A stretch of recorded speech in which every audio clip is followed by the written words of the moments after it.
கிறிஸ்துவுக்குள் பிரியமானவர்களே, FIBA radio வழங்கும் ஆராதனை வேளை நிகழ்ச்சிக்கு உங்களை அன்புடன் வரவேற்கிறோம். தேவன் ஆவியாய் இருக்கிறார். அவரை தொழுது கொள்ளுகிறவர்கள் ஆவியோடும் உண்மையோடும் அவரை தொழுது கொள்ள வேண்டும் என்றார். ஆராதனை வேளை நிகழ்ச்சியை நீங்கள் வாரந்தோறும் கேட்டு ஆசீர்வதிக்கப்பட்டு வருகிறீர்கள். நிகழ்ச்சி பற்றிய மேலான கருத்துக்களை கமெண்ட் செக்ஷனில் பதிவிடுங்கள். உங்கள் நண்பர்களுக்கும் இந்நிகழ்ச்சியை அறிமுகம் செய்யுங்கள். ஆராதனை வேளை.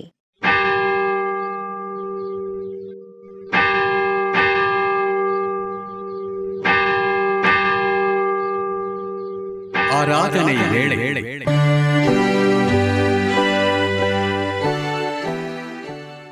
நம்முடைய துவக்கம் பிதா குமாரின் பரிசுத்த ஆவியின் திருப்பேரிலே. கிறிஸ்துவுக்குள் பிரியமானவர்களே, ஃபீபா ரேடியோ தயாரித்து ஒளிபரப்பும் ஆராதனை வேளை நிகழ்ச்சிக்கு நேர்களாகி உங்களை அன்போடு கூட வாழ்த்து வரவேற்கின்றோம். கர்த்தர் தாமே நம்மையும் இந்த ஓய்வு நாளையும் அளவில்லாமல் ஆசீர்வதிப்பாராக. ஆண்டவரை நோக்கி நாம் மன்றாடுவோம். நேற்றும் இன்றும் என்றும் மாறாத எங்கள் அன்பின் ஆண்டவரே, தர்மையான கால வேளைக்காக நன்றி செலுத்துகின்றோம். இந்த அட்வென்ட் காலங்களிலே உங்களுடைய பிறப்பை குறித்தும் நீர் செய்த ஊழியங்களை குறித்தும் நாங்கள் அதிகமாய் சிந்திக்கும்படியான மீண்டும் ஒரு வாய்ப்பினை தந்திரதற்காக நன்றிகளை சொல்கின்றோம். கர்த்ததாமே இந்த ஆராதனை வேளை நிகழ்விலே பங்கு கொண்டிருக்கின்ற இந்த பிள்ளைகள் அனைவரையும் கண்ணோக்கி பார்க்க வேண்டும் என்று சொல்லி மன்றாடுகின்றோம். எங்கெல்லாம் உங்களுடைய வார்த்தைகளை இப்பொழுது வெளித்துக் கொண்டிருக்கிறதோ அங்கெல்லாம் உங்களுடைய பிரசனம் இறங்கி உமது பிள்ளைகளை ஆசீர்வதிக்கும்படியாக நாங்கள் செபிக்கின்றோம். துவக்கத்திலிருந்து முடிவு பரிந்தும் நீர் எங்களோடு கூட இருந்து எங்களை ஆசீர்வதிக்க வேண்டும் என்று மீட்பர் இயேசு என்ற திருநாமத்திலே வேண்டி நிற்கின்றோம் பிதாவே, ஆமென். தேவனுடைய நாமத்தை புகழ்ந்து பாட வேண்டுமாக கிறிஸ்து சபை பாமாலைகளிலே கீழ் ஜென்மித்த ராயருக்கே விண்ணில் தூத்தியம் ஏறுதே என்ற பாடலை நாம் அனைவரும் சேர்ந்து பாடுவோம்.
நாம் கடவுளை தொழுவோம். கடவுள் ஆவியாக இருக்கிறார். அவரை தொழுது கொள்ளுகிறவர்கள் ஆவியோடும் உண்மையோடும் அவரை தொழுது கொள்ள வேண்டும். நம்முடைய பிதாவாகிய கடவுளாலும் கர்த்தராகிய இயேசு கிறிஸ்துவினாலும் உங்களுக்கு கிருபையும் சமாதானமும் உண்டாவதாக. இது கர்த்தர் உண்டு பண்ணின நாள். இதிலே களி கூர்ந்து மகிழ கடவோம். சற்று நேரம் அமைதியோடு கூட நாம் இருந்து நம்மை நாமே ஆராய்ந்து பார்ப்போம். நாம் செய்த பாவங்கள், குற்றங்கள், தப்பிதங்களை தேவனுடைய சமூகத்திலே நாம் அறிக்கை செய்வோம். நமக்கு பாவம் இல்லை என்போமானால் நம்மை நாமே வஞ்சிக்கலாவோம். சத்தியம் நமக்குள் இராது. நமது பாவங்களை அறிக்கையிட்டால் பாவங்களை நமக்கு மன்னித்து எவ்வித அநீதமும் நீங்க நம்மை சுத்திகரிப்பதற்கு அவர் நம்பத்தக்கவரும் நீதியும் உள்ளவர். நான் எழுந்து என் தகப்படத்திற்கு போய், தகப்பனே, பரத்திற்கு விரோதமாகவும் உமது பார்வையிலும் பாவம் செய்தேன். என்னுடைய மகன் என்று சொல்லப்படுவதற்கு நான் பாத்திரன் அல்ல. உம்முடைய வேலைக்காரரில் ஒருவனாக என்னை வைத்துக் கொள்ளும் என்பேன். தேவனுடைய ராஜ்யம் சமீபமாக இருக்கின்றது. மனம் திரும்பி நற்செய்தியில் நம்பிக்கை வையுங்கள். பாவத்தை அறிக்கை செய்த நாம் பாவ மன்னிப்பின் நிச்சயத்தையும் விசுவாசத்தோடு கூட பெற்றுக்கொள்வோம். சர்வ வல்லமையும் மிகுந்த இரக்கமுள்ள ஆண்டவர் மன்னிப்பையும் பாவ நிவர்த்தியும் நமக்கு கட்டளையிட்டருளி வாழ்க்கை சீர்படுத்துவதற்கான காலத்தையும் தமது பரிசுத்தாவின் கிருபையும் தேற்றுதலையும் தந்தல்வாராக. ஆமென். ஆண்டவரை துதியுங்கள். ஆண்டவர் நாமம் துதிக்கப்படுவதாக. இந்த நாளுக்குரிய வேத பகுதியை நாம் வாசிக்க கவனமாக கேட்போம். இந்த நாளுக்கென்று வாசிக்கும்படியாய் குறிக்கப்பட்டிருக்கிற திருமறை பகுதி சகரியா 2ஆம் அதிகாரம் வசனங்கள் 7ஆம் வசனத்திலிருந்து 13ஆம் வசனம் வரை அடங்கியிருக்கிறது. சகரியா 2ஆம் அதிகாரம் 7ஆம் வசனம் முதல். பாபிலோன் குமார்த்தியனிடத்தில் குடியிருக்கிற சீயோனே, உன்னை விடுவித்துக்கொள், பிற்பாடு மகிமை உண்டாகும் என்று சேனைகளின் கர்த்தர் சொல்லுகிறார். உங்களை கொள்ளையிட்ட ஜாதிகளிடத்திற்கு என்னை அனுப்பினார். உங்களை தொடுகிறவன் அவருடைய கண்மணியை தொடுகிறான். இதோ, நான் என் கையை அவர்களுக்கு விரோதமாக அசைப்பேன். அதனால் அவர்கள் தங்கள் அடிமைகளுக்கு கொள்ளையாவார்கள். அப்பொழுது சேனைகளின் கர்த்தர் என்னை அனுப்பினார் என்று அறிவீர்கள். சீயோன் குமார்த்தியே, கெம்பீரித்து பாடு. இதோ, நான் வந்து உன் நடுவில் வாசம் பண்ணுவேன் என்று கர்த்தர் சொல்லுகிறார். அந்நாளிலே அநேகம் ஜாதிகள் கர்த்தரை சேர்ந்து என் ஜனமாவார்கள். நான் உன்னிடத்தில் வாசமாயிருப்பேன். அப்பொழுது சேனைகளின் கர்த்தர் என்னை உன்னிடத்தில் அனுப்பினார் என்று அறிவாய்.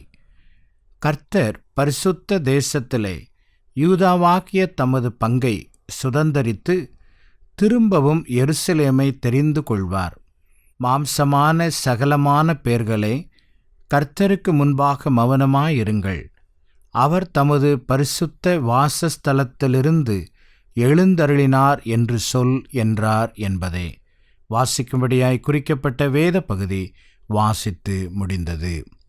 மீண்டும் ஒரு ருசியாக ஆண்டவருடைய நாமத்தை புகழ்ந்து பாடுமெனமாக நாம் யாவருமாக இணைந்து பொதுவான பாடல்களில் என்ன ஓர் விந்தை இதே என்ற பாடலை நாம் சேர்ந்து பாடுவோம்.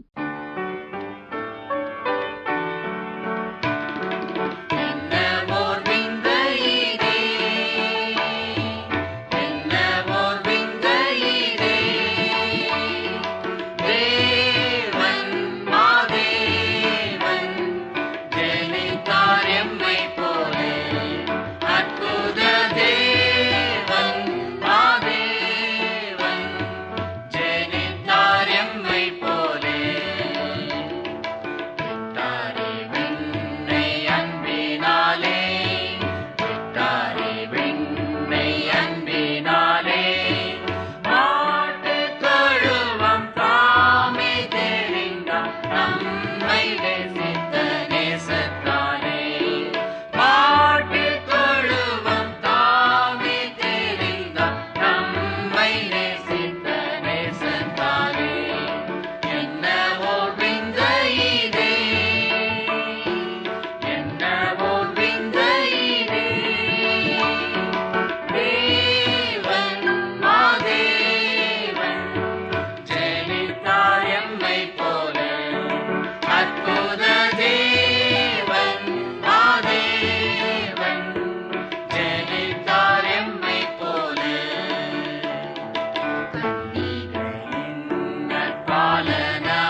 கிறிஸ்துவுக்குள் பிரியமானவர்களே, இன்றைய நாளிலுமாக ஆண்டவருடைய செய்தியை நம்மோடுக்குள் பகிர்ந்து கொள்ளும்படியாக வந்திருப்பவர் அருட்திரு ஜெயமணி ஐயா அவர்கள்.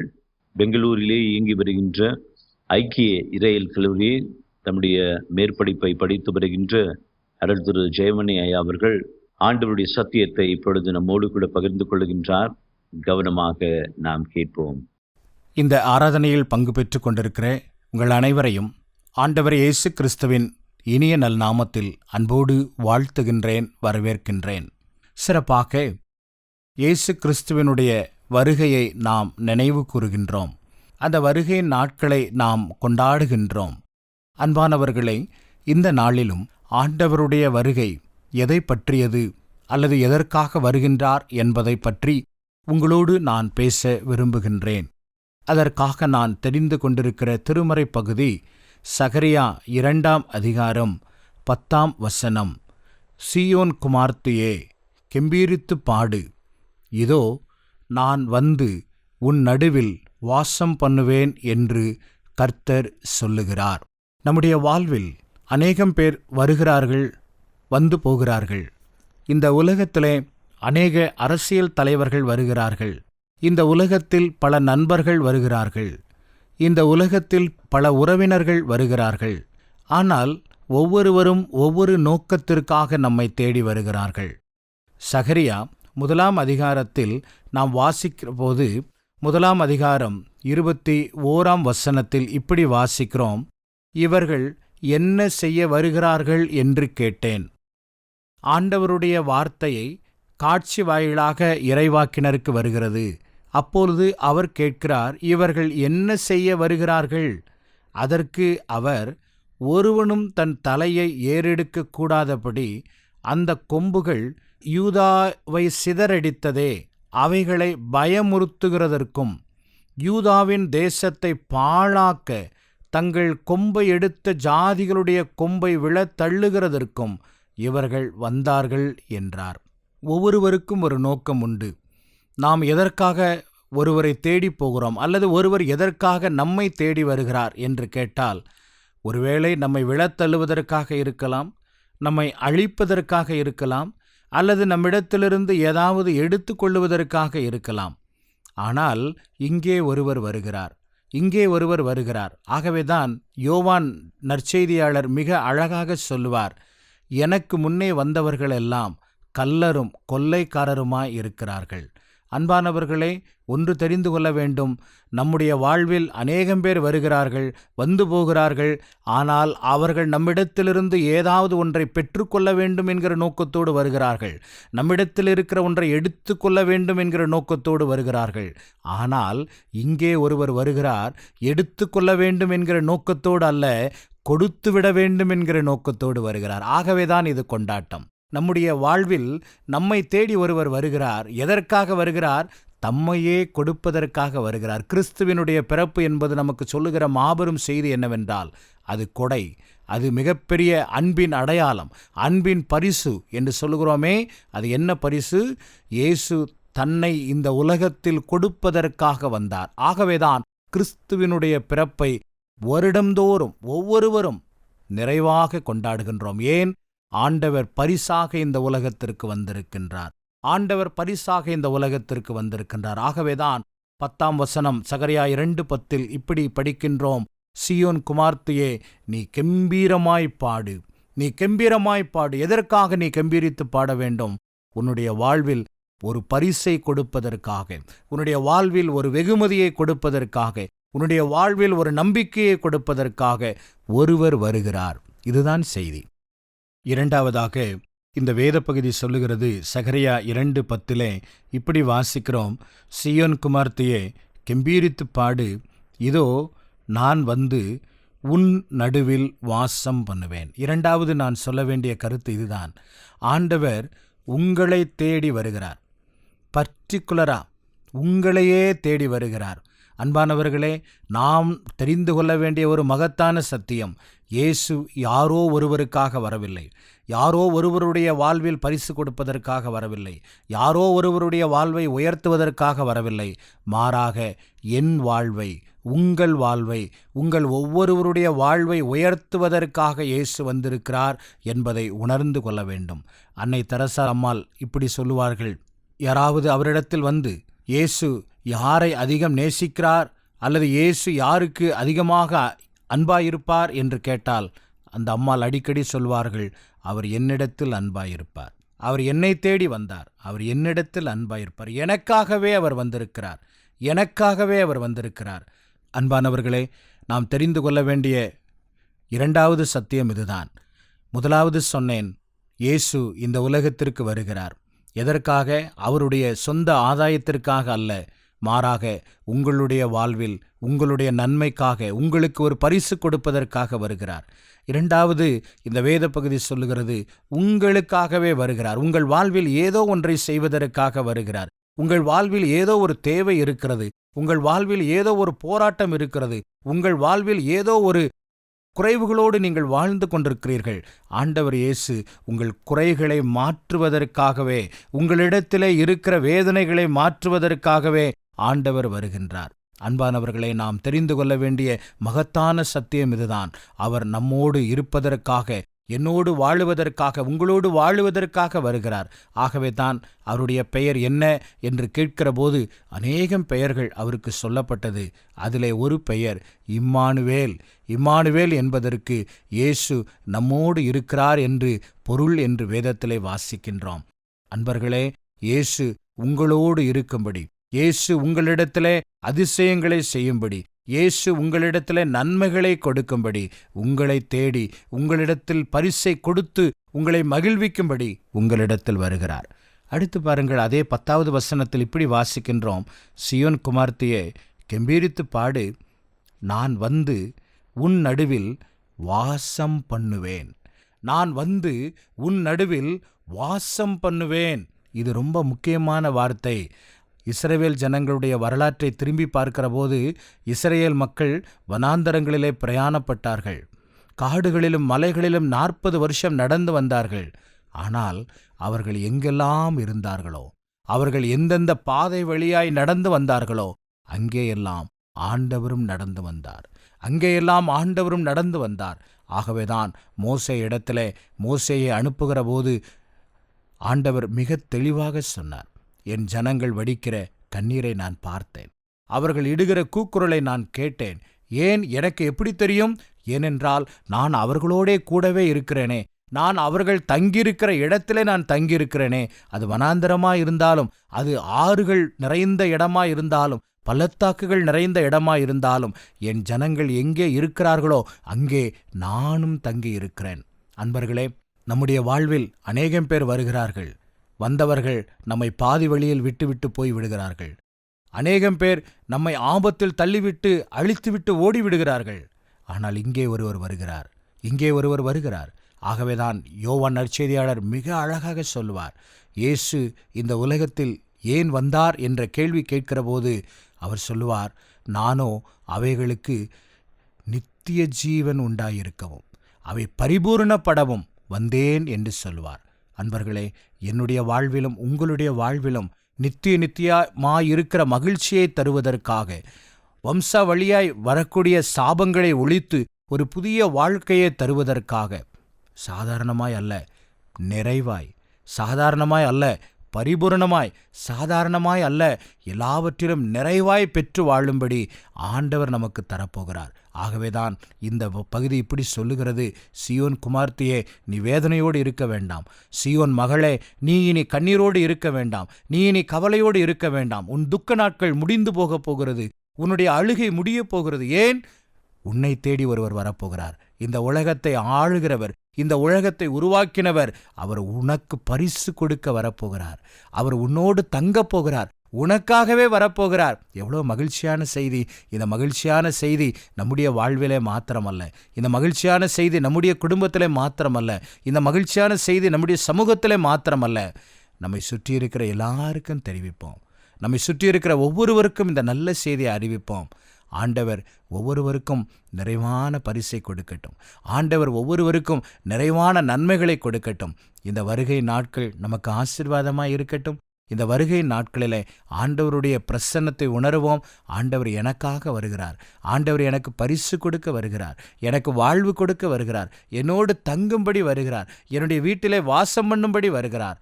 நான் அவருக்காக ஆயத்தப்படுகிறேன் என்கிற உணர்வோடு நாமும் ஆயத்தப்படுவோமானால் இந்த நன்மைகளை நம்முடைய வாழ்வில் நிரம்ப பெற்று வாழ்வோம். அப்படிப்பட்ட ஆசீர்வாதங்களை பெற்று வாழ ஆண்டவர் நம் அனைவருக்கும் கிருபை தந்து வழி நடத்துவாராக. ஆமேன். அன்புக்குரியவர்களே, இந்த நாளிலுமாக நம்முடைய கடந்து வந்து ஆண்டவருடைய சத்தியத்தை பகிர்ந்து கொண்டு அருள் திரு ஜெயமணி ஐயா அவர்களுக்கு ஃபீபா ஊழியர்களின் சார்பிலும் ஆராதனை வேளை நேயர்களாக உங்கள் அனைவரின் சார்பிலும் வாழ்த்துக்களையும் நன்றிகளையும் தெரிவித்துக் கொள்கின்றோம். கர்த்தர் தாமே அவரையும் அவருடைய ஊழியத்தையும் குறிப்பாக அவருடைய படிப்பினையும் அளவில்லாமல் ஆசீர்வதிப்பாராக. சத்தியத்தை கேட்டு நாம் அனைவருமாக இணைந்து நம்முடைய விசுவாசத்தை அப்போஸ்தல விசுவாச பிரமாணத்தின் வாயிலாக அறிக்கை செய்து அதை நாம் உறுதி செய்வோமாக. வானத்தையும் பூமியையும் படைத்த சர்வ வல்லமையுள்ள பிதாவாகிய தேவனை விசுவாசிக்கிறேன்.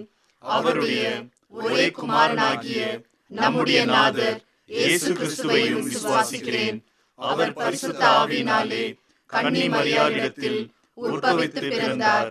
பொந்தியு பிலாத்துவின் காலத்தில் பாடுபட்டு சிலுவையில் அறையுண்டு மரித்து அடக்கம் பண்ணப்பட்டு பாதாளத்தில் இறங்கினார்.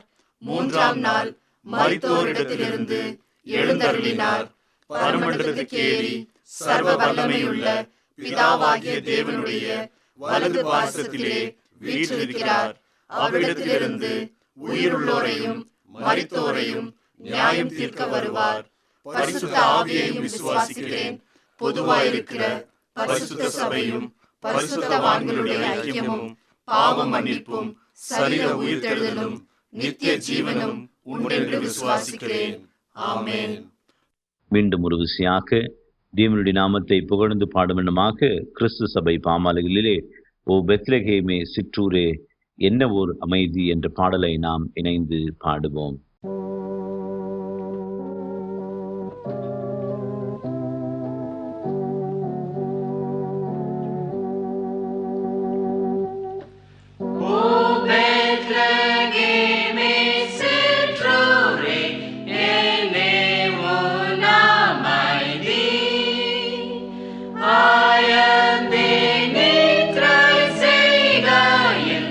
Undiடும் வான்வெளி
ஆண்டவரை நோக்கி நாம் விண்ணப்பம் செய்வோம்.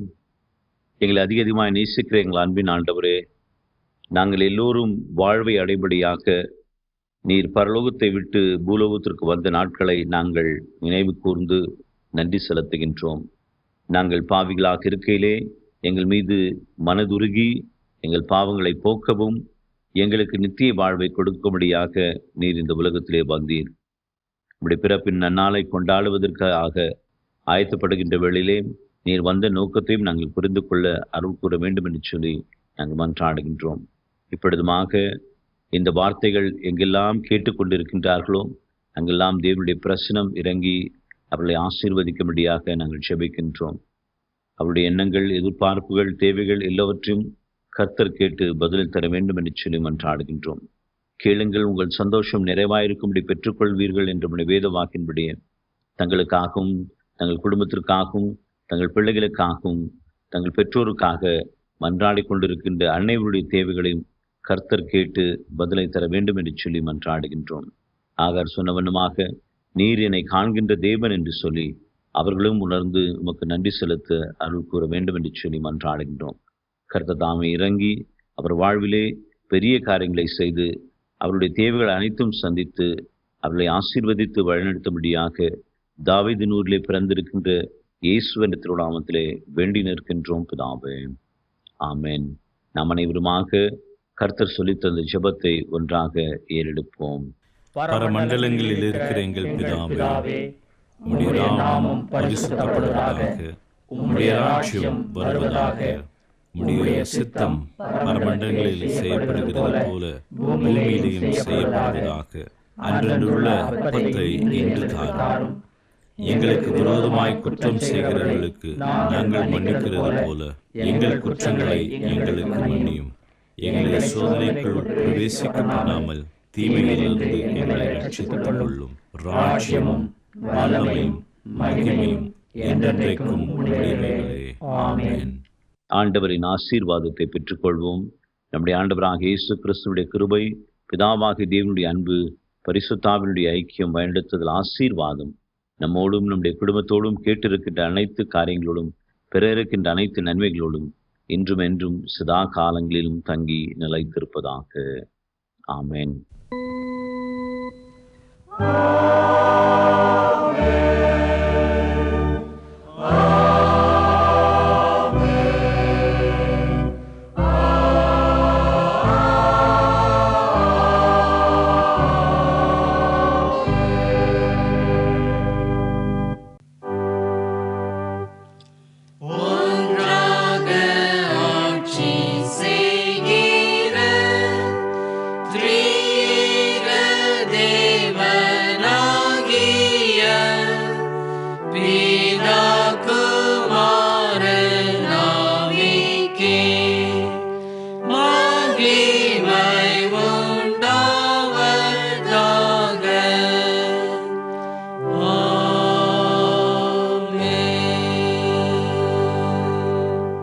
இந்த வாரத்திற்குரிய வாக்குத்தத்த வசனத்தை நாம் பெற்றுக்கொள்வோம்.